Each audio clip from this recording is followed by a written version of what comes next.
Hirap. Hirap pag abroad, ano. Kasi mamimiss mo yung mga anak mo. Pero kailangan lumaban. Kasi nga, para din sa kanila yung ginagawa natin. Pagtatrabaho natin dito sa malayo. Birthday ng anak ko ngayon. Yan, na,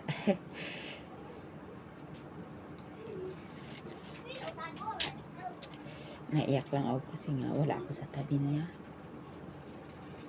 Pero mabuti ang Diyos. Ang Diyos ang patuloy na umaalalay sa kanila. God is so good all the time. Isa ring blessing itong trabaho ko ngayon. Salamat sa napakabait na mga amo ko. Salamat sa Panginoon. Naman yung hamon ng buhay, magpakalakas lang tayo dahil kasama natin palagi ang ating Panginoong Jesus. Diba? God bless us all.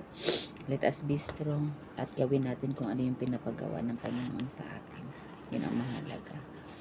God bless.